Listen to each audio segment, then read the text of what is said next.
حضرات عثمان غنی کی شہادت چونکہ کل میں پیش نہیں کر سکا، اور جب اس پہ غور کیا تو لگا کہ بڑا پیچیدہ مسئلہ ہے، اس لیے میں آپ سے کہوں گا کہ آپ سنجیدگی کے ساتھ بس اس حدیث پاک کو آپ یاد رکھیے گا جو کل میں نے پیش کیا تھا کہ اس باغ میں پہلا پہنچنے والا پہنچا، آقا نے کہا دروازہ کھول دو، جنت کی بشارت دے دو۔ پھر دوسرا پہنچا تو آقا نے فرمایا حضرت موسیٰ اشعری سے کہ دروازہ کھول دو، آنے والے کو جنت کی بشارت دے دو۔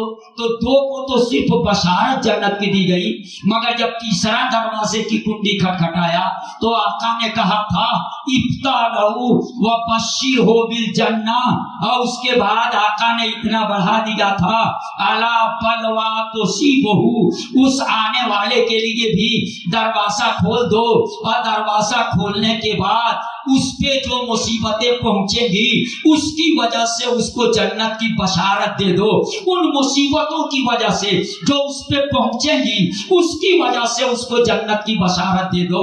مسلمانوں وہ تیسرے نمبر پہ کون تھے؟ وہ حضرت عثمان غنی تھے۔ کل اس حدیث پاک کو میں پیش کر دیا، اب آپ سوچ رہے ہوں گے وہ کون سی مصیبت پہنچنے والی تھی جو رسول گرامی وقار نے صدیق اکبر کے لیے نہیں کہا تھا، فاروق اعظم کے لیے نہیں کہا تھا، ان دونوں کے لیے صرف جنت کی بشارت دینے کی بات ہوئی تھی، مگر یہاں یہ ہوا تھا کہ کھولو دروازہ، اب ان مصیبتوں پر جو اس شخص کو پہنچنے والی ہیں اس کی بنیاد پہ اسے جنت کی بشارت دے دو۔ یہ صرف اور صرف عثمان غنی کے لیے مدینے کے تاجدار نے فرمایا۔ ایسے جب بشارت دی گئی تو عثمان غنی نے اللہ کا شکر ادا کیا، ہم تو ثنا بیان کی، اور اس کے بعد کہا اللہ المستعان، مصیبتوں میں اللہ ہی سے مدد طلب کیا۔ یہ انہوں نے کہا اس حدیث پاک کے اس ٹکڑے کو ذہن میں رکھیے، وہ کس مصیبت کی بات تھی جو میرے آقا اتنا پہلے بتا رہے تھے کہ اس پہ اس کو جنت کی بشارت دے دو۔ وہ تیسرے نمبر پہ عثمان غنی رضی اللہ تعالی عنہ تھے۔ حضرات جب یہ خلیفہ بنے تو ان کی خلافت بڑی شان سے چلی، 12 سال کی خلافت کا زمانہ دیکھا جائے تو 6 سال تک یہ بڑے محبوب رہے، بڑے مقبول رہے۔ حد تو یہ ہے کہ عمر فاروق اعظم سے بھی محبوب اور مقبول تھے، کیونکہ ان کے اندر سختی تھی مگر ان کے اندر سختی نہیں، نرمی تھی۔ بڑے محبوب اور مقبول رہے، مگر 6 سال کے بعد کچھ شکایتیں آئیں، وہ گورنروں کی وجہ سے آئی، وہ ان کے گورنروں کی وجہ سے شکایتیں پیدا ہوئی۔ یہ گورنر بنائے تھے مصر کا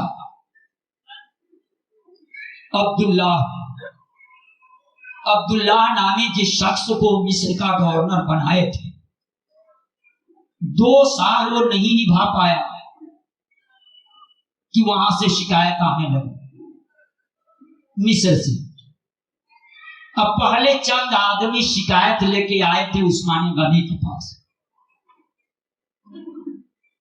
اور عثمان غنی نے اس گورنر کو ایک خط لکھا، اور جس میں لکھا تیری یہ شکایت آئی ہے، اب آئندہ تیری شکایت میرے پاس نہ پہنچی۔